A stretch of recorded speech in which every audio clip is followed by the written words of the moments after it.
Today on the Lazy RPG Talk Show, we're going to dive into some new Sly Flourish news. I'm going to talk for a little bit about how what I'm now referring to as my 3x5e game is going. What is it like to run a tier 3 5e game where you're running 3 different versions, in some cases 4 different versions of 5e, all at the same time in one game? I'm going to dive into my own take on 5e and stealth and hiding. How does hiding work? We're going to look at some changes that hiding have had in D&D 2024, look at some of the old ways hiding worked, and then I'm going to offer my own take on how hiding works in 5e. And we're going to cover more questions from the Sly Flourish Patreon Q&A, all today on the Lazy RPG Talk Show. I'm Mike Shea, your pal from Sly Flourish, here to talk about all things in tabletop role-playing games.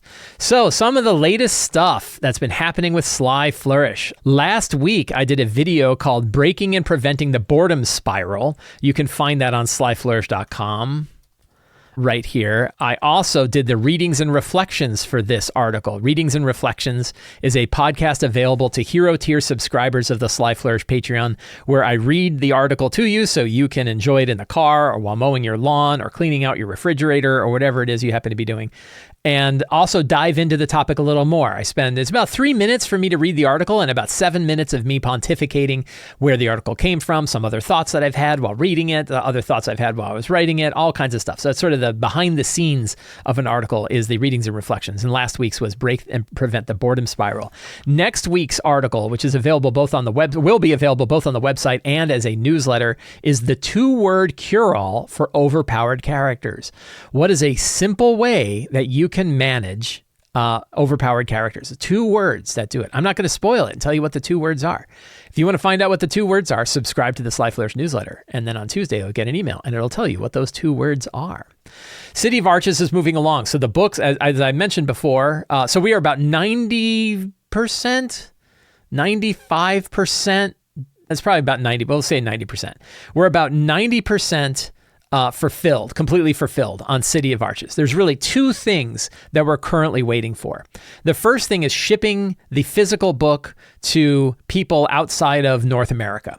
We sent 800 copies, which is about twice what we needed, so that way we can sell books afterwards, to our fulfillment partner in Europe. They received them. They have them in stock. Last week, they sent emails to everybody that they're going to send them to verify addresses. Make sure to verify your address if you didn't. It came from Vorpal Quill LLC. That's just the company that runs Sly Flourish. That's the conglomerate that sits above it. That's the giant mega corporation that sits above Sly Flourish. It's also just me and my wife. That is the company that is going to be shipping you City of Arches. Make sure to confirm if you haven't. But I think for all I know, everybody did. And then they're going to start sending them out next week. So we should start to see those going out next week. I will certainly let people know when I know that they have begun shipping. But our expectation is they're going to start shipping next week. These are the City of Arches physical copies to people outside of North America. So that's really good. The other thing we're waiting for is the Shard version. So Hal over at Shard is making a conversion of City of Arches for Shard. I think everybody who backed it on Kickstarter will be getting a 50% off coupon to be able to pick it up for Shard. So when that is ready, we're going to take a look at it, and then we will send that coupon out through BackerKit, and people will get that as well. Some other things that I did. So this past week, something I've been doing over the past couple of weeks is working on the Artisanal Monster Database. The Artisanal Monster Database is a feature for patrons of Sly Flourish, both tiers, paid tiers of Sly Flourish patron, get access to the 5e Artisanal Monster Database.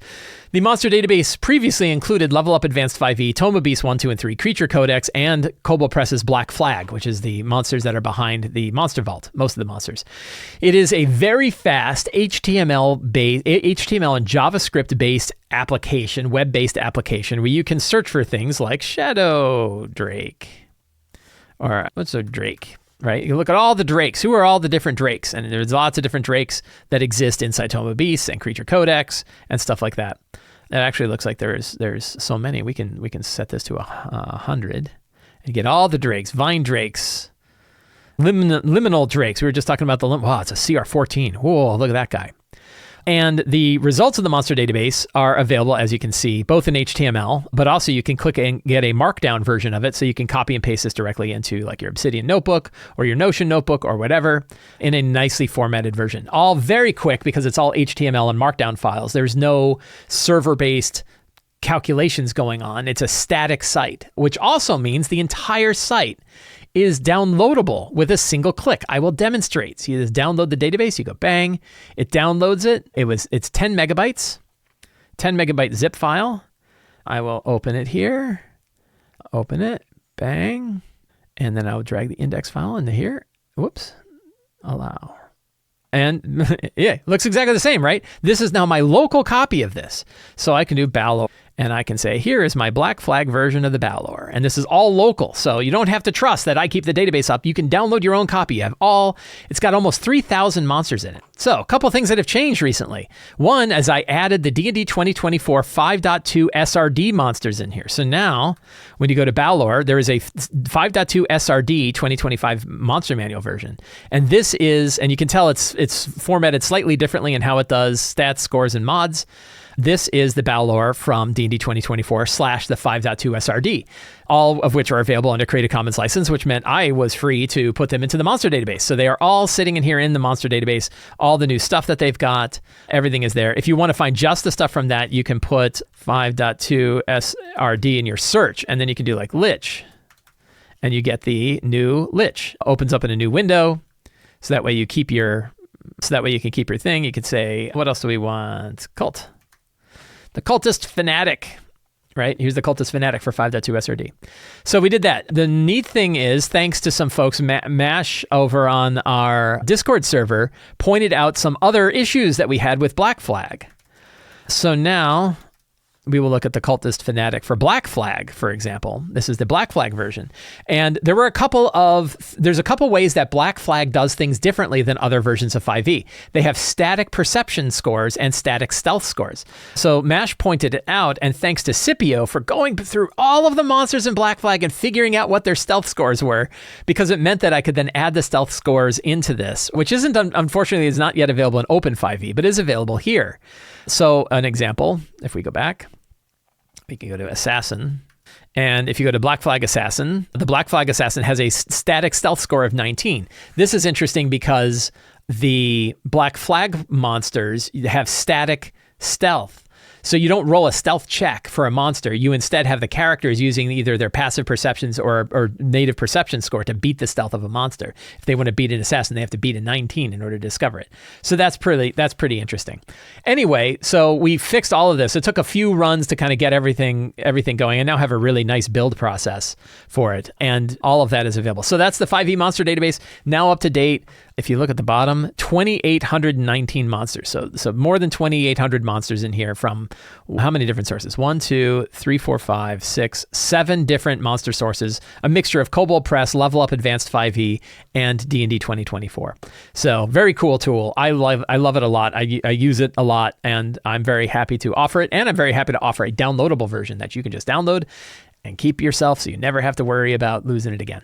That's the 5e Artisanal Monster database. I mentioned, so last week also to patrons, they got their digital copy of the Sly Flourish postcard. This postcard is mostly something that I can hand out to people at conventions. When I go to gaming conventions, I'm going to be going to GameholeCon, and I'm going to be going to Page these later in the year, and I'm going to bring a bunch of these with me. So if you see me at a convention, say it, and you get one of these cool cards. The card has 11 different tables, 10 maps, 8 character portraits, a big pile of random names, bunch of stuff to use, but it's really mainly there for the QR code. So you can go to Sly Flourish, you can sign up for all this stuff. The card, all of the digital version of the card is available to patrons of Sly Flourish. I put it up last week and sent it out so that you can build your own cards if you can't get a hold of one of these.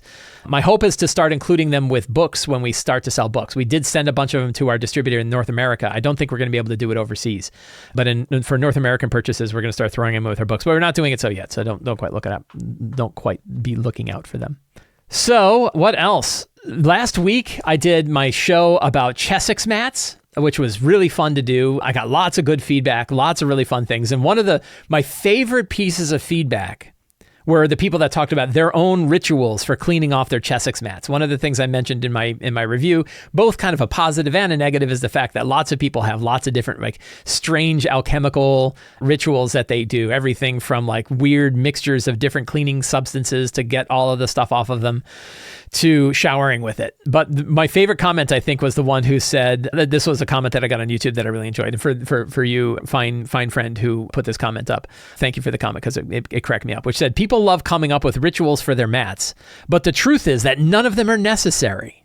Once a decade or so, I've used a little toothpaste and water to get any of the staining out. And I was like, that sounds like a ritual to me. Like every 10 years, we get out the toothpaste and we clean off the mat with our special toothpaste. So that's an example of it. But I don't know, I'm amused. But and if you recall from my review, mostly it was like, if you don't have one and you're not really that interested, you certainly don't need one. If you have one and you already love it, then you don't need me to tell you that you love it. You already love it. I now have them. I now use them and love them. They're really great. I still think the Pathfinder basic flip mat is a better cost, more durable, more flexible, much easier to carry around. So I've still, if I had to put the two side by side, if you didn't have anything, I would still say get a Pathfinder flip mat. However, the Chessex mat definitely is nice in the sense that the texture is really nice. It feels really good when you're writing on it, and it lays perfectly flat once you flatten it out. So those are definitely features have it. But I did enjoy, and you can go back to the YouTube channel and read some of the comments that people had about their various rituals. I really enjoyed it. So I have kind of two big topics that I wanted to talk about today. The first one is how my 3x5e game is going. What is a 3x5e game? That's what I just started calling it. I thought that was kind of a funny name for it. So my Wednesday game is a game set in the City of Arches. City of Arches is the high fantasy city source book that I wrote last year. I was just talking about it. You can now pick up copies. If you're in North America, you can pick up physical copies. Can't quite pick up physical copies overseas yet, but we're hoping in next month. And you can get digital copies in the Sly Flourish bookstore. Links for all those are in the show notes. And we've been running this campaign for now about a year. I think it's been going on about a year.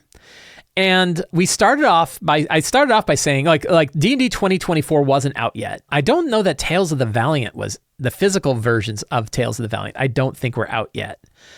And I was very interested in wanting to try all of the different 5e. So we'd already had a lot of experience with D&D 2014. Tales of the Valiant was coming out. A5e was already out, and 2024 D&D was coming out. So I actually did a little bit of a trick. I did a little experiment, which is a little controlled experiment, which was I had one group that switched over to Tales of the Valiant, and I had another group that switched over to Level Up Advanced 5e. And we would try, using 5e in different games.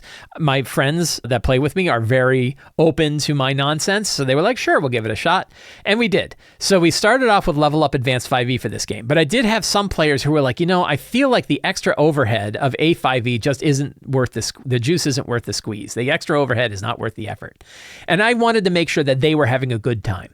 So instead I said, okay, guess what? We're migrating this game over to a general 5e game. You can use any 5e character that you want from any core 5e book. We're not going to include extra books, though. So you can't use your Xanathars and Tashas. You can't mix and match stuff from one system or another. Whatever game you choose, you pick that core book and you can make a character from that core book. So we had 2 players. So the game now has 8 players, 2 on call, and I now have 3 on call and 5 regulars, which is a little weird. And of the 8 players, we had 2 that were playing D&D 2014. We had 3 that were playing A5e. And we have 3 that are playing D&D 2024. Nobody picked Tales of the Valiant, but we have a whole other game that's doing Tales of the Valiant. So what was interesting is opening it up to D&D 2024. And so one thing is both of those systems were then out, right? Both Tales of the Valiant and D&D 2024 were out. And obviously my players are familiar with 2014. So so the players who played 2014 characters only did so because they already had characters and they already had the systems ready to go. And they're like, I don't feel like migrating my whole character over. So they're just playing their D&D 2014 characters, which is fine. A bard and a wizard. The wizard is now pretty regular. He's one of the on-call players, but he plays pretty regularly now. And he was like, it was just easier for him to say, I'm just going to play a 2014 wizard. We had 3 players who migrated over from their A5e character to D&D 2024. Light cleric, a rogue, and a barbarian. And then we had 3 characters who decided to stay with A5e. A wizard, a herald, which is their paladin class, and a marshal, which is their sort of 4E style warlord class. The marshal was like, there isn't anything in D&D 2024 that really hits this. The bard might have, like there's a bard that's a College of Sword bard who might have felt like a marshal, but wasn't exactly like that. And so they wanted to stay with what they've got, and they are continuing to enjoy it, right? They still can kind of hit things like, oh yeah, I don't know how that works, but generally it's fine. So how has this been going? Now we hit 12th level, right? The characters are now 12th level. We finished the main Key of Worlds campaign arc. They destroyed the key, which was really cool. And now we're kind of diving into the Return of the Nameless King arc in the later stages of that arc. So I kind of shifted from one of them to the other. I don't know how long it's going to go on. We'll see. I'll just keep playing until I get bored or they get bored, and then until we hit the high levels and hit a big arc and say, okay, I think we've done it. So how's it been going? And the answer is fine. It's been fine. Everything's fine here, right? It's all fine. And so an example of it being like, this is that question of, and this is where we have a really good test case of like, what is compatibility really like among different 5e versions? And the answer is it's fine, right? Are there weird things? Yes, there's some weird things, but they're all laughably weird, right? They're just weird and we laugh about them. None of it has gotten in the way of us having a good time. Like examples, we have some characters who can't drink potions as a bonus action. We have some characters who can drink them as a bonus action because they have a particular ability that lets them drink potions as bonus actions. And then we have 3 characters who are able to drink potions as bonus actions because that's the rule set they're playing with. What's kind of interesting is I had talked before about the idea that there are 2 separate games at the table. There's the player game and the GM game, and that you can literally swap out all of the rules on one side without really affecting much on the other side. Our game is not even doing that. Our game is almost like we have 7 different rule suites for each of the characters, and each of them are bringing their own set of rules. It's not quite true because the A5e guys all have their rules, the 2024 D&D guys have their rules, and the 2014 guys have their rules. So we have like really, and then I have my rules, and my rules I just shift it on whim. So we really have kind of 4 different rule sets that we're using at the same time, but they're loosely compatible, right? Like we don't, you're still making attack rolls. You're still, we don't have to convert monsters. It's, I'm reminded a little bit that we don't do this. But in Warcraft, World of Warcraft did an interesting thing where you could have 2 different characters of different levels fighting the same monster. It scaled the amount of damage that the characters were doing against that monster based on their level compared to the monster, which meant you weren't doing a static amount of damage to the monster. You were doing a percentage of amount of damage to its monster. This is not really like that. I don't have to alter the monster in the middle of the fight to deal with the fact that an A5e guy is attacking it versus a 2024 character. I don't have to do anything like that. But it does mean that there's like these little subtle rules. For example, we had a player the other day who said, well, which fireball is it? Right? Like I said, you could do a fireball. He's like, yeah, which one? Because we have 3 different fireballs now, right? Not quite 3, like you have 2 different, like A5e's fireball is different than the fireball from 2014 and 2024. There are 3 different counter spells, right? The counter spells for Tales for 2014 D&D, 2024 D&D, and Level Up Advanced 5e are all 3 different counter spells. And I'll basically treat them like they're 3 different spells. One character has a counter. What was funny, so one of the newer fella who's joined our game was casting counter spell, and one of the other players said, "Yeah, we don't have counter spell." And I said, "That's right, because you're my friend, right? And you know how I feel about counter spell." He's like, "Yeah, we know how you feel about counter spell." And the guys are like, "Oh, really?" And I'm like, "Oh, I hate counter spell." So, but it's not been a big deal, particularly because monsters don't cast a lot of spells now. So the interesting part from the GM side is that I completely swapped out the GM side from Level Up Advanced 5e to D&D 2024. And the only real thing that people notice is, wow, these monsters are hitting way harder than they used to, right? That D&D 2024 monsters, pound for pound, definitely hit harder than Level Up Advanced 5e monsters do. That there's no way for me to not, to get around that. They definitely hit harder. Characters are definitely more challenged. I've come close to TPKs at like 10th and 11th level with 6 characters. We've come close to TPKs. I had 3 cultist hierophants attack the characters. They are 3 CR10 cultist hierophants, and they were dishing 90 damage out per hierophant. So it was 270 damage done in one round. They didn't hit with everything, but it was like, the amount of it was like 270 damage. It was 3 attacks each for 30 damage a shot for 3 characters, three monsters. That was a lot of damage. 9 damage per challenge rating. So they definitely hit harder. But they managed to get their way through it. It was really tough because I think one thing that I noticed about D&D 2024 monsters is they're very glass cannon-y. They have fewer hit points, but they do a lot of damage. So that seems like it's been working fine. But I was able to shift it out. I've shifted out the treasure. I've shifted out, I use the Dungeon Master's Guide and the 2025 D&D Monster Manual now. And, they didn't change much in how I've run the game, right? I mean, the monsters are treated differently. And why am I doing that? So I was using a lot of Forge of Foes monsters before, and now I'm using D&D 2025 Monster Manual monsters. And the answer is why? And it's because the cover's nice and shiny, right? This is a new book, and I want to try out the new book and see what it's like. I like it, right? I'm happy running the D&D 2024 monsters. So that seems to be working fine. How will I feel in a year? Will I go back to using Forge of Foes monsters? Because Forge of Foes monsters are really easy for me to build. It's very quick for me to improvise a monster on the fly. It's funny that I haven't really done that. And most of it's because there's a ton of monsters in the Monster Manual, 500 monsters.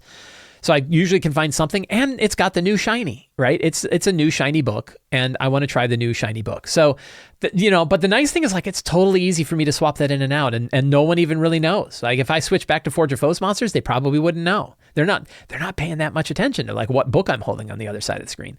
It's not that big a deal. Likewise, I could go back to level up Advanced 5e monsters or drop in some Tales of the Valiant Monster Vault monsters. I'm not using Monster Vault monsters. I really like them. I've loved the Cult Fanatic from the Monster Vault for Kobold Press is way better than the Cult Fanatic in D&D 2024. But I have another game where I'm using that. So I'm I'll just use that. So all that kind of stuff has been interesting to me, right? That idea of switching things in and out and trying out different things. And that idea of having players who are bringing different stuff. The funny thing is I really don't feel like this game. So first of all, from the GM side, it's not any harder for me to run it. I would be having conversations with my players if I felt like it was harder for me to run a game where I had 3 different versions of the game on the other side, right? It just doesn't worry me. And the answer is even though I've got 3 different core books on the player side, it's not really that different than if I had 1 core book and 3 different and people who had taken different character options from other books, right? That subclasses are already pretty different. So the fact that a subclass is different doesn't really change the fact that a paladin operates one way or another. Again, there's some weird things, there's weird bits of one that compared to another.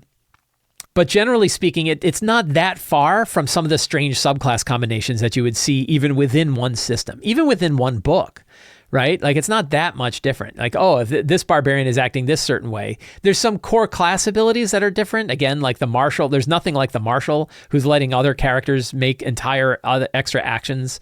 There's nothing the way that the herald operates, which is the A5E's paladin, is definitely different than how a 2024 paladin, 2024 D&D paladin would operate. But that's also different than a 2014 paladin operating. So that may be a little bit different than a subclass, but generally speaking, I don't feel like it's that much weirder than having some strange subclass options in there. Would I do this anyway? So Salicious says, that's really cool. Would you run other campaigns like this? Probably not. This has been a very fun experiment, and I think it is this experiment is really again, it happened sort of organically. It happened because I had players who were hey, A5E's fine, but I could tell. They didn't really say it, but I could tell they weren't enjoying the game as much. And they enjoyed it more when they can play D&D 2024. So I was let's open it up and try it. I don't know that I would start this way. And because, I think it is easier for players to grasp when everyone's on the same page with the rule set. So I think the practicality of this and the practicality of the compatibility of 5e is not necessarily in this. This to me shows that it is very compatible, that these systems are very compatible, right? But to me, the way it's really going to work is when you have one rule set that is the base core rule set that everybody uses. And then you can mix and match and take stuff and modify it with other rules that you've picked up from other versions of 5e. So an example would be, it makes a lot more sense that you say, hey, this is going to be a D&D 2024 game. You're going to have the D&D 2024 Player's Handbook as the core rules. The core rules that we're playing with are D&D 2024. The classes, the subclasses, and everything from D&D 2024 are your main classes and subclasses that we're going to operate with. However, we are also going to include the supply system from A5e. We like supply, so that idea of like, everybody has so many rations that they can carry. It's separate from your other stuff, but it's a way to ensure we're going to have safe havens, right? And I'm even going to expand safe havens a bit and say that, a safe haven really has to be defined a certain way. This is actually like Solasta. I'm playing the Solasta video game and really enjoying it. It's something Solasta does. You can't take a long rest anywhere. You have to find a specific camp spot. It's that safe haven. And they have rations, which operate very much like the Level Up Advanced 5e supply. So that idea of like, okay, we're going to include supply and safe havens from A5e in our D&D 2024 game. And maybe you say something like, and also I'm going to be putting in the feature, I'm going to modify the counter spell in D&D 2024 to say that you can always cast a cantrip. If your spell is countered, you can use your reaction to cast a cantrip in that same turn so that you can do something else. Like you could do something like that. And then if you wanted to tailor your game a little bit, you could decide what other sources you want to include that would offer some subclasses or some species or some other features that support the theme of the campaign you're going to run. Like, again, if I was playing a City of Arches campaign, and I did, right, I would say we will work together to use any species you want from any source, because that's kind of the theme of City of Arches is people could have come from anywhere. So if you want to play an elephant man or a raccoon person or a hippo, astral hippo guy, or frog dude, we will figure out how to include those new species. We will come up with sort of custom species things from the original material to make them compatible with this. And it really wouldn't take a lot of work. But it seems that it makes more sense to choose one core set of rules and then bring other aspects from other versions of 5e into those core rules. And you might decide that the core rules are D&D 2014 and then take stuff in there. There might even be a core set of rules that are easier to draw other things into than another. I haven't figured it out yet, and I'm not sure that that's actually true. But I think probably having a core set of rules for everybody so that you don't have like a whole different type of action system on one side than you do on the other, or you're at least using the same kind of words. I think that you could do that. So I think that that's the practicality of it, that you're going to want to pick one set of core rules and then bring other things in. A couple things that like I'm bringing into every game are the Tales of the Valiant luck system and the Doom Points system. I really like luck and Doom Points. I've been using them I've used luck in every game that I've run, and I've been using Doom Points more often in my games. I've definitely used them in what I'm calling my 3x5e game. 3x5e as in there's 3 different versions of 5e playing at the same table. That's why it's 3x5e. It's actually kind of 4x5e, but whatever. The luck system has replaced inspiration for me, and it's way superior. I like it so much better, right? And then Doom Points are something that I explain to my players as like the cheat cards for monsters, and that gives me more flexibility and more freedom to be able to tune things, to get kind of the feeling that I want out of a battle by making sure that big, powerful monsters have big, cheaty things that they can do. So I think that can really work. Michael in chat says, if a guest player has a TOV player with them, you're A5e, let the guest star join the episode. Right. And that's kind of what we did is I had an on-call player and I said, yeah, bring a wizard. And he brought a 2014 wizard. I was like, no problem. And you could still do that, right? You could even kind of still do that and use the rule set for whatever your core rule set is. But then like if you start changing spells and stuff on somebody, that could be kind of difficult. So I still think you're better off. I think the practical way that most groups will do it is bring in a core rule set. And probably the practical one is they'll bring in that core rule set and they'll stick to that core rule set, right? And they'll bring in material that's compatible directly with that core rule set. But some groups might say, yeah, but I want to take subclasses from other 5e systems and bring them in. And then you work with your GM and you kind of decide whether or not it works well. And if it does, you can bring it in and stuff like that. So as we're looking at sort of the growth of 5e with all of these different 5e systems, and we're seeing more publishers putting out more options. There's already a Player's Handbook 2 planned for Tales of the Valiant. I think this year alone, we're going to have 2 new books for D&D 2024, which isn't even a year old yet, that include new character options for both Eberron and Forgotten Realms. So we're going to see more stuff like this. And then, of course, there's so many different publishers publishing both 5e material for the last 10 years, but also putting out new stuff. One of the things I had seen and had complained about and kind of brought to me, when I talk about sort of the danger of D&D Beyond, this was one of them, was the idea that, well, if it's on D&D Beyond, it's official. And so we can use anything that's on D&D Beyond. D&D Beyond being the official platform for playing D&D 2014 or 2024 D&D, they've now started to flood it with a lot of other character options and things there too, and they have pretty terrible filtering for any of this stuff. And this is why you get into things like, oh, everybody has Silvery Barbs, because Silvery Barbs is available on D&D Beyond, and that meant people just took it. So I think one of the things, an advantage of the fact that they've been flooding it with so much stuff and that there are now so many subclasses, so many options, is that we're getting to the point where GMs are realizing you can't just trust that if it's on D&D Beyond, it's fine. And we need another way. We as GMs kind of need another way to be able to make sure that the game that we're running at the table is running smooth. And there are some GMs who do this by limiting the source material, by saying things like, hey, and I did this, we're going to play a Tales of the Valiant game, and we're going to use just the core book from Tales of the Valiant. We're just using the player's guide. That's it. Right? And, you could do it for D&D 2024 as well. D&D 2024, because it's such a big book, has a lot of options, 48 different subclasses that you could say, we're just going to use the player's handbook. That's it. That's the only book, right?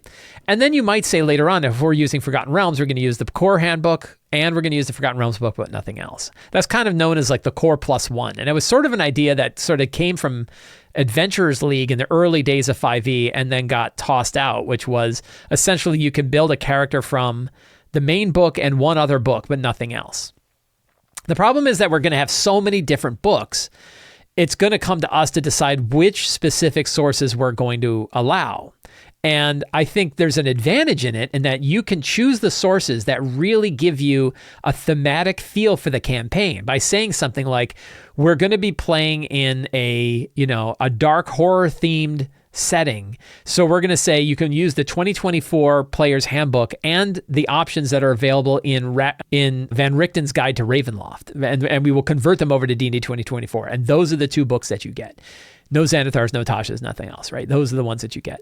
You could likewise say, we're going to go into Theros. We're going to be running the Greek mythology fantasy 5e version of Theros. So you have the Theros book, Theros core book, and the Player's Handbook, and that's your core plus one.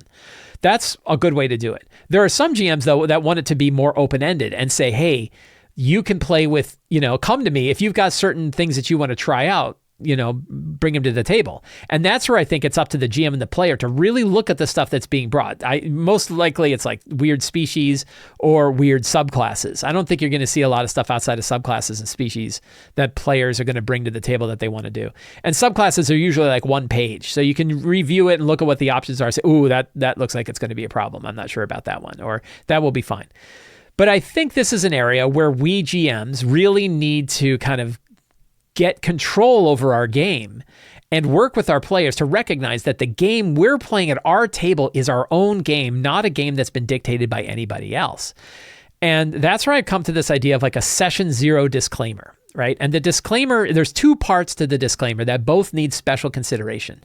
The first one is to essentially say, hey, if we run into anything weird in the rules that are making the game harder to run, I want to work with you to try to fix it so that it doesn't make the game harder to run, right? When we think about the kind of stuff that a player might bring to the table from outside that causes problems, what is the problem? And the problem, when it comes down to it, is as a GM, you have to kind of change how you're running the game. And there are times where you have to do that anyway. When you shift tiers from tier 1 to tier 2, for example, so there are 4 tiers in 5e. These are, I think all the versions of 5e have these 4 tiers. Tier 1 is 1st to 4th level. Tier 2 is 5th to 10th level. Tier 3 is 11th to 16th level. And tier 4 is 17th to 20th level. 5e has big power jumps at those marks, and you're most noticeable in the number of attacks that fighters get. Fighters get 2 attacks at 5th level, 3 attacks at 11th level, 4 attacks at 17th level. So when you're looking at those tiers, there are times in 5e where the game shifts how it operates. Suddenly characters have fly. Suddenly characters have invisibility. They have scrying. They have all kinds of things where in 1st to 4th level they didn't have, right? I also argue that 1st level alone is its own tier because 1st level feels very different from 2nd, 3rd, and 4th level. But that's another topic for another day. So There are times where the game has a shift anyway. When the characters get fireball, suddenly things change, right? Suddenly the game changes. But then there are times where a particular character gets an ability. One character gets one ability. And you as a GM have to say, wow, I'm having to change my entire approach at how I run this game because of this one ability. And maybe you're okay making those changes, but maybe you're like, look, the kind of changes I have to make to account for this, makes my life harder. And also is kind of like, it's dragging the game down. A good example would be the old 2014, I think it's, look at this, I got the old book on hand. Let's take a look. So an example in the D&D 2014 book is the spell Conjure Woodland Beings, 4th level spell that lets you summon 8 fey creatures of challenge 1/4 or less, which include wolves, right? If you have a player who's really excited about summoning, about conjuring all those wolves, you have to recognize like that player now gets 9 turns. Right? Everyone else is getting 1 turn, but on their turn, they actually get 9 turns because they get the turn for their character plus the turn for each one of their wolves, who they move around and they attack, and then they get advantage because of pack tactics, and then they get to draw them down. And there's a reason why this spell was changed in 2024, and it's changed much for the better. The new spell in D&D 2024 is far improved. That's their wolf ball, as I like to call it. We were laughing about wolf ball. I made up the idea of wolf ball. Wolf ball is essentially like, can't we just say wolves come running through, they dish out a bunch of damage, they knock some people prone, and then they're gone, which is essentially what happens in the new Conjure Woodland Beings in D&D 2024.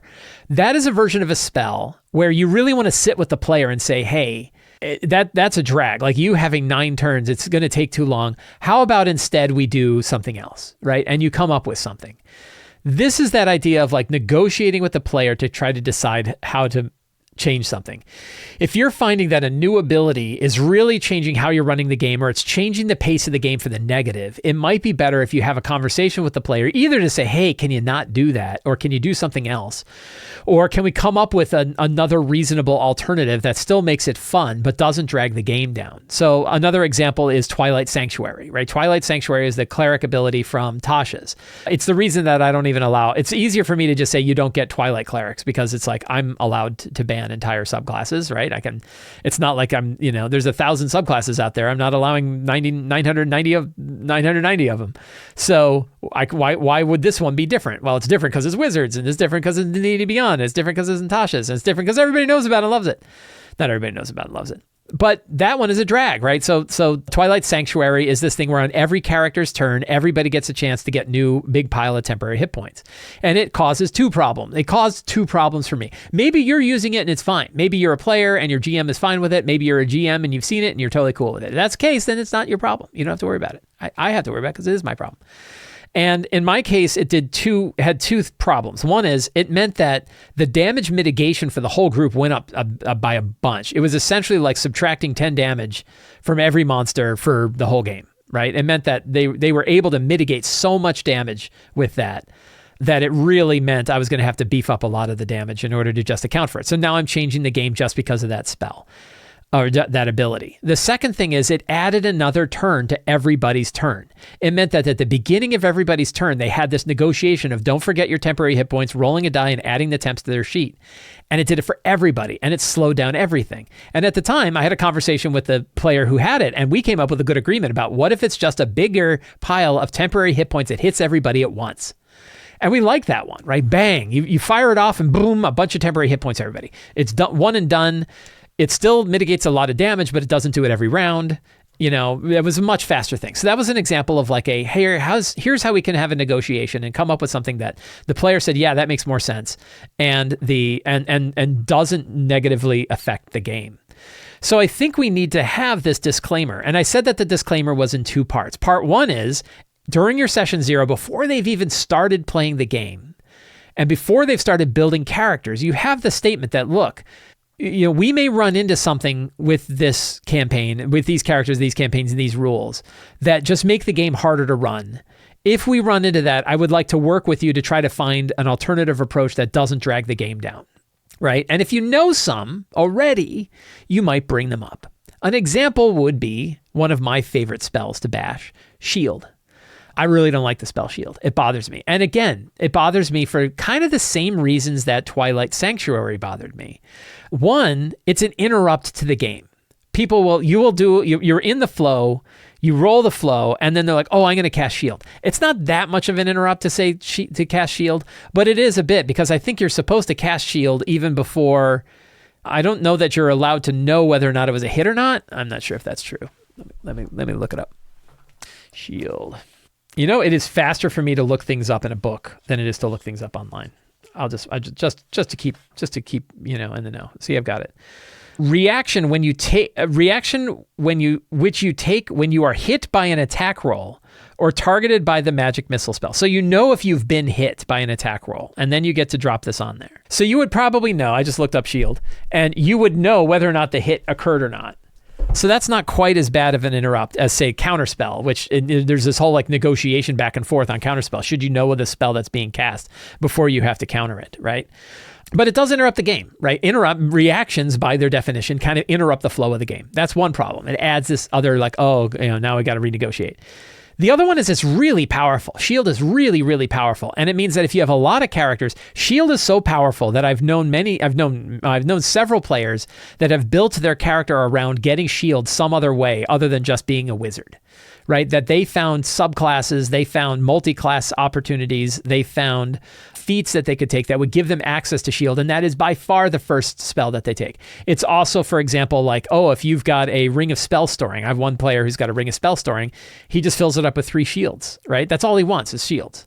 So I think they also he took a healer's, the bonus action heal spell, healing word. He put a healing word in there so he could bring up a cleric if the cleric dropped. So that was pretty smart. That's really powerful. So what you might say in your disclaimer, if this week, I don't know if I'm going to do this yet. I may, right? It depends. Is I might say, for example, how about we say that you cannot take shield if it is not a spell on your core character's class list. So you can't multi-class for it. Please don't multi-class for it. Please don't pick up the magic initiate feat just to get shield. Please avoid taking supplementary character options just to try to pick up shield, right? An alternative could be, you could say, hey, how about in this game we try it that you cannot cast a shield spell while you're wearing armor or using a physical shield, right? So that's a kind of a nerf, right? But it gets rid of the problem, which is the people that have 26 AC because they already maxed out all their armor and they can cast shield on top of it. Or you might say, it's not a problem. I'm not going to worry about it. I've been playing now for 10 years, right? I've been playing D&D 2014 for 10 years and 5e in various instances for 10 years. Does it annoy me? Yes. Is it breaking the game for me? Not really. Do I have to change the whole game around shield? Not so much, right? Not so far. But when I have 3 out of 6 characters that cast shield in one turn, that's kind of like, man, that's a lot. That's a lot for shield. But there's other things that we might run into where you say, hey, I did have this one for a D&D 2024 character, which was the rogue who has the ability to trigger a magic item. They can use the use magic item action. They can use the magic action as a bonus action. And it doesn't preclude them using the magic action as their main action too, which means if they have an item that can be triggered with the use magic action, they can use that one twice in one round. So like a wand of fireballs in their hands, assuming that they can cast the fireball spell and they have that ability, and dip into the magic initiate feat would let them do so. In this case, it was a Helm of Brilliance lets you do it. It meant that the rogue could do 2 fireballs a turn. A single turn, they could do 2 fireballs, which is literally twice as good as what the other 2 wizards in the group can do. So I did have a conversation with the player, and I said, how would you feel about only being able to use the magic action once per turn? You can use it as either an action or a bonus action, that's up to you, but not using it twice in a turn. And he was like, what's the deal? And I was like, I think you will cease to become the rogue, and you will just be the double magic person. And it also outshines all of the other casters in this who have built an entire character around being able to cast spells. Your character basically gets to cast them twice. And he said, I don't know how often I would ever want to do that anyway. And I said, so we're good. And he said, yeah, that's fine. Right? So a little bit of friction there, right? It wasn't a perfect, oh yeah, that makes total sense. It was like, I don't really see what the issue is. And it's like, well, you don't see the issue because who doesn't want to cast 2 fireballs a turn? But it made sense. Now that power at all, right? The ability of the use magic action, that is a problem. Like I have to rethink all the magic items I'm giving out because he gets to do them as a bonus action and everybody else gets to do them as a regular action. So that's something I've had to consider when I've been putting new items in the game. He has a dagger that can cast telekinesis, for example, and telekinesis normally requires your action to continue it, but he can do it as a bonus action every turn. So he can be running around backstabbing people and doing all this other stuff, and meanwhile he's like moving big monsters all over the map using telekinesis because he has and I gave it to him, right? It's a dagger that lets him cast telekinesis 1 time per day. So the main thing is like we need to be thinking about sort of a new, sort of like the rule 0, right? Rule 0 is about, the fun of the game, making sure that, whatever you and your players do for the fun of the game, I'm totally butchering the rule 0, but the rule 0 is really about the fun of the game above the rules. And this is kind of alongside that. This is really like a subheader to rule 0, which is anytime there's a feature of this game, either character feature or whatever, that is making the game harder for me to run, I would like permission to negotiate with the player. I'd like the player's recognition that I'd like to negotiate to make the game easier and more streamlined and fun to run. That's part 1. Part 2 is actually doing it when they start doing it, right? And you're going to have to remind them of that again, because it's one thing for them to make an agreement that, sure, yeah, if we run into something that's game breaking, I'll be happy to negotiate with it. And then you're taking away the fun toy that they've got. And that's why you kind of need to do it really early. Like you don't want them to do it a certain way and then go like, yeah, this needs to change. But I think like, we want to make sure that the players are open to the recognition of like, hey, this thing should change. That's that session 0 disclaimer that I think is really important. Let's talk about stealth. Let's talk about stealth in 5e. The new D&D 2024 rules with a recent errata have a kind of a different take on hiding. We're not just talking about stealth. We're talking specifically about hiding and how hiding works. And there's been a lot of conversation about how hiding works and a lot of like weird cases where hiding goes in. And I don't know that they have necessarily fixed it with the latest errata. I have a feeling hide is one of these things that gets errated over and over again because nobody really knows how to do it. But let's take a look what they've got now. So the current hide action, this is with the errata already in it, states the following. With the hide action, you try to hide yourself. To do so, you must succeed on a DC 15 dexterity stealth check while you're heavily obscured or behind 3/4 cover or total cover, and you must be out of an enemy's line of sight. If you can see a creature, you can discern whether it can see you. On a successful check, you have the invisible condition while hidden. Make note of your check's total, which is the DC for a creature to find you, with a wisdom perception check. You stop being hidden immediately after any of the following occurs. You make a sound louder than a whisper, an enemy finds you, you make an attack roll, or you cast a spell with a verbal component. So there's a couple of little tricky bits in here that I think are fun, but I'll save my favorite one for last. One of them, which I've heard an argument, is how can you be outside of an enemy's line of sight when you're only behind 3/4 cover? If you're behind 3/4 cover, they can technically see you. So these two things seem at odds with one another, right? If you're heavily obscured or behind total cover, obviously they're out of the line of sight. But the idea that you're both out of any enemy's line of sight and 3/4 cover, I don't know how you have 3/4 cover and be out of enemy's line of sight, right? That's a weird one. That's a kind of a small issue. To me, the bigger issue is this. They make it pretty clear that you make your checks total, which is the DC for a creature to find you with a wisdom perception check. That it's making the assumption that I think that the way that a creature finds you is by making a perception check. And then later says that the only 4 ways that you stop being hidden is if you make a sound louder than a whisper, an enemy finds you, you make an attack roll, or you cast a spell with a verbal component, which just means as long as you don't do any of those 4 things, you are invisible forever. And this is where I say you suddenly churn into the invisible life of Addie LaRue. If you're familiar with this, this is a kind of a speculative fiction novel about a woman who everyone forgets about every time they no longer see her. And then when she shows up, she's brand new to them and how she lives her life being completely forgotten. It also reminds me of the scene from Amazon Women on the Moon with the invisible man who was totally visible, but everybody like just played along with him that he was invisible and he's running around the bar naked, knocking people's bottles over. And they're saying, oh my God, how did that happen? The invisible, there must be a ghost in here. And he's grabbing darts and everyone's just tired of having to deal with the invisible man's thing. It reminded me of that because the idea is like, it seems like, what defines an enemy finding you? That's really where the key comes in. And that's where we say, that's where we say, well, what did they actually mean, right? That's where we get rules and rules as intended. Because the idea that like you hide behind a pillar, go invisible, and now you can go around the market eating fruit and, you know, stealing whatever you want and giving people the finger right to their face and whispering, you know, whispering insults into their ears as long as it's not louder than a whisper. And they're not finding you because they haven't bothered to make a wisdom perception check. You can stay invisible forever.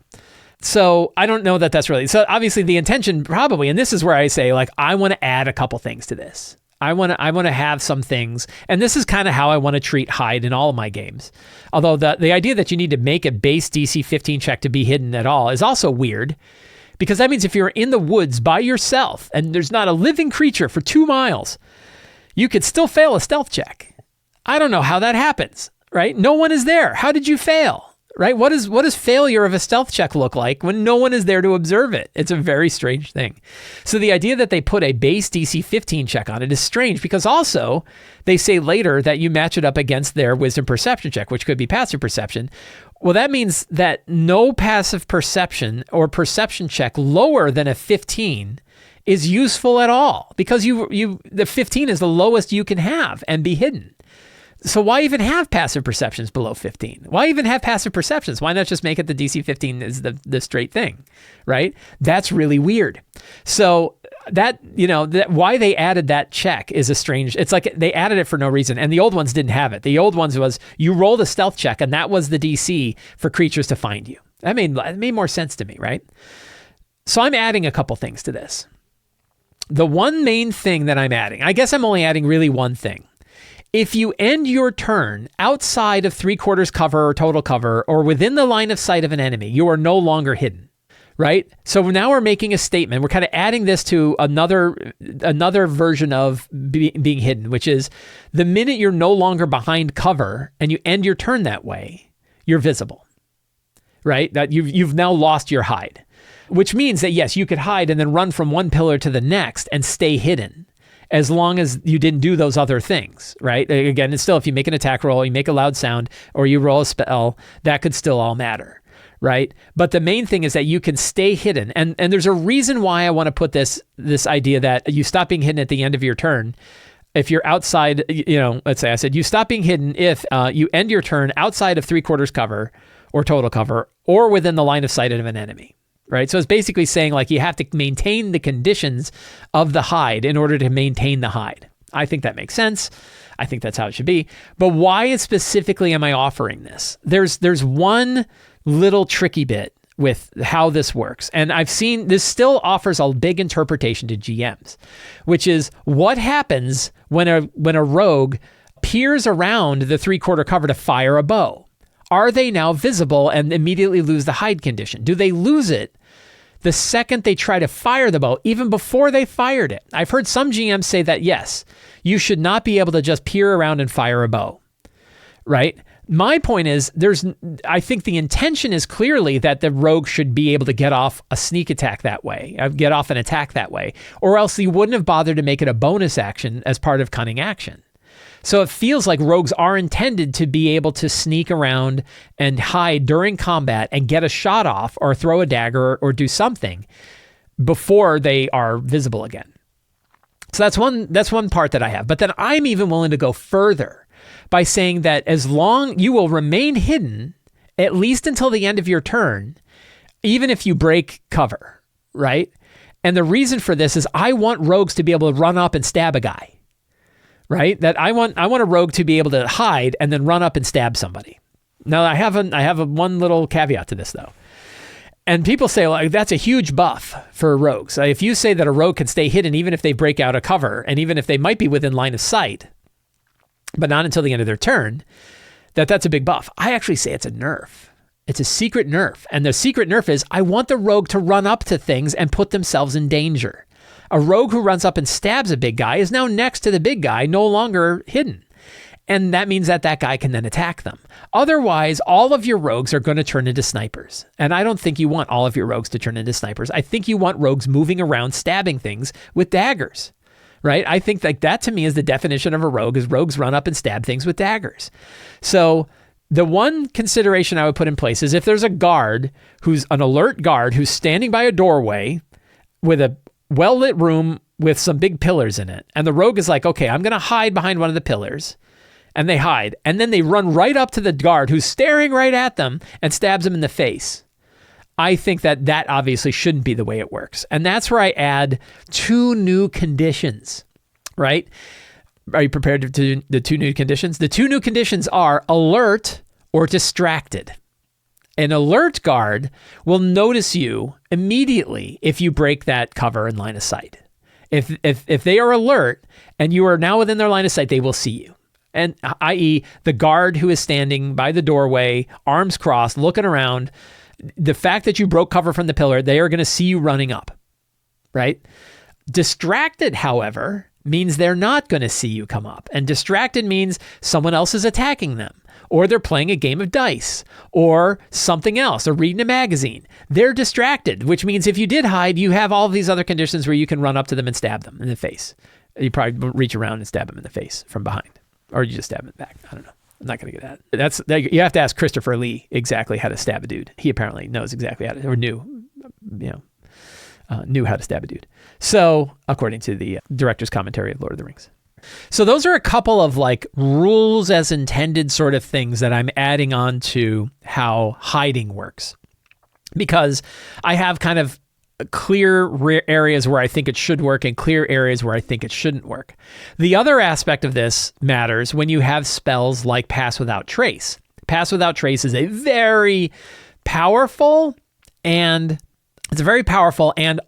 could easily be judged differently depending on the GM and the players who are running it. Some players treat Pass Without Trace like it is group invisibility, right? Very powerful group invisibility.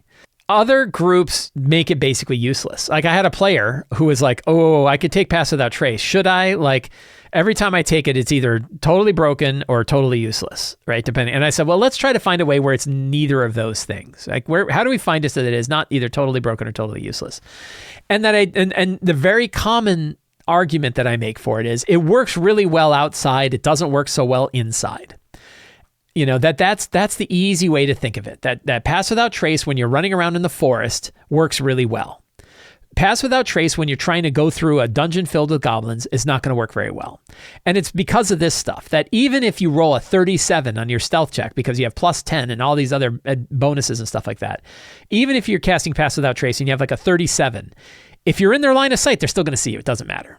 All right? If you have alert guards and you're trying to go past them, your stealth is not going to help them.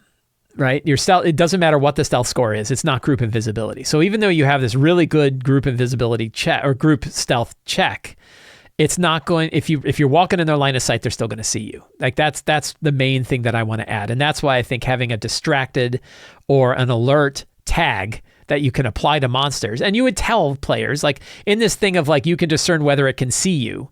That's really whether or not they are distracted or not, right? And it's interesting because if you look at like the Tales of the Valiant rules, which really are based on the 2014 D&D rules, I think they're slightly rewritten from the D&D 2014 rules.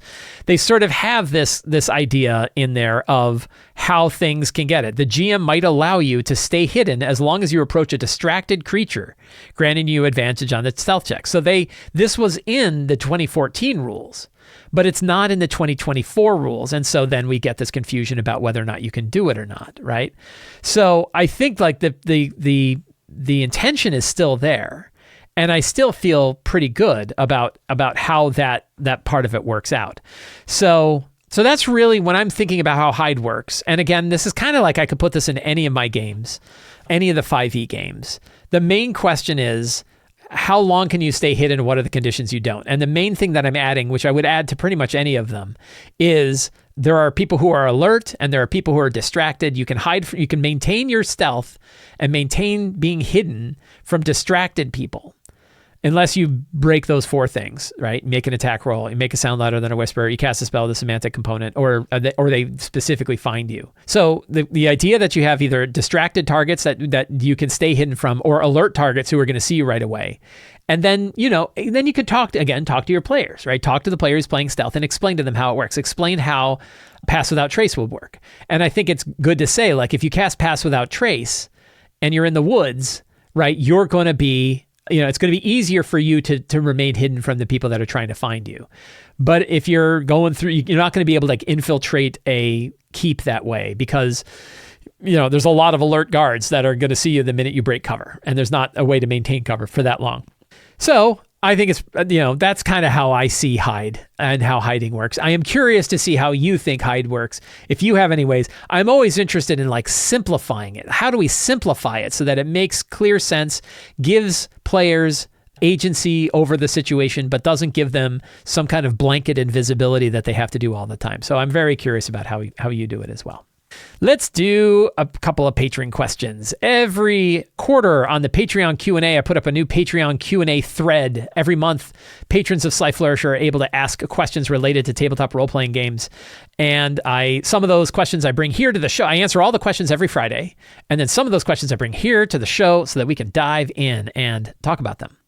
Axum says, your video discussing one-on-one games came a day after I ran my first ever.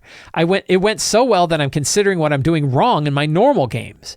It was a published adventure of middling quality, yet this was the first game of dozens that I felt I truly understood the game. We were so engrossed in the world and our characters, everything flowed out at the right pace with no sidebars or worries about stepping on other toes. Have you experienced the same with one-on-one games? How do you get to that intimacy, that flow state in a larger group? Yes.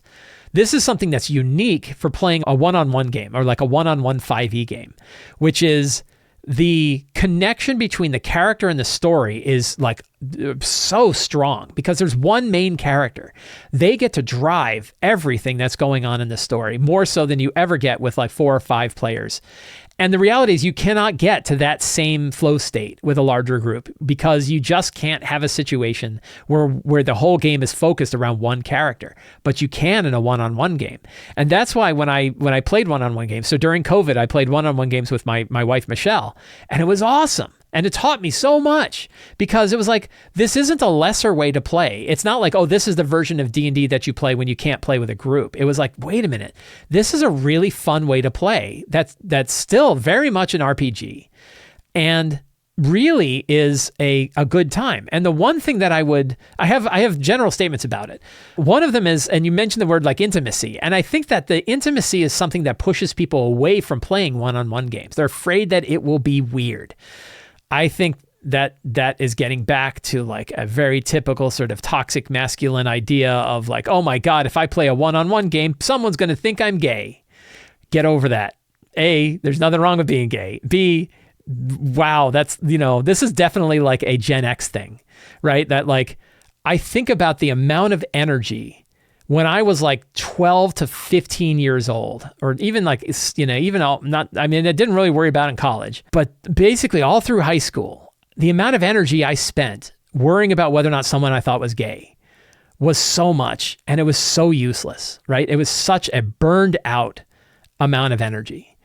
And we could just not worry about it, right? And I think that this is I know I'm getting like, this is far out from RPGs, but I think it matters here.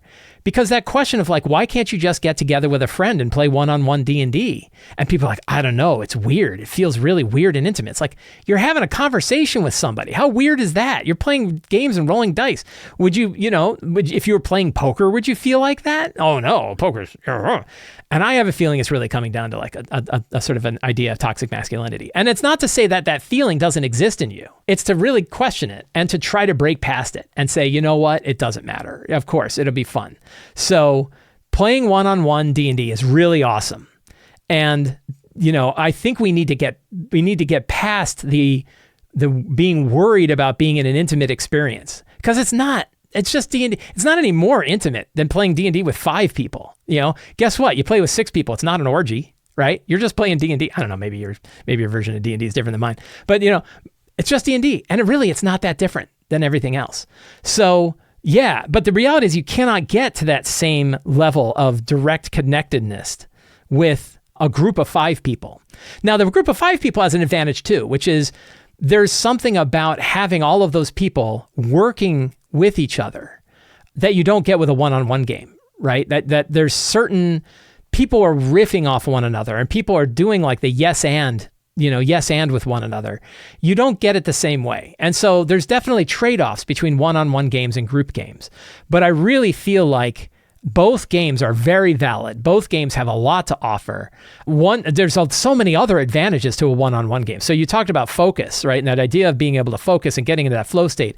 The interaction of the game works a lot better, is a fantastic thing. Scheduling is so much easier. It's so much easier to find time to play with somebody else than it is to play with 5 people. Scheduling is way better. You get so much more done. This is actually both an advantage and a disadvantage, is that you're going to have to prepare a lot more stuff. Either your games are going to be shorter, which might be great. You can actually get a lot done in an hour, right? In a game with one-on-one.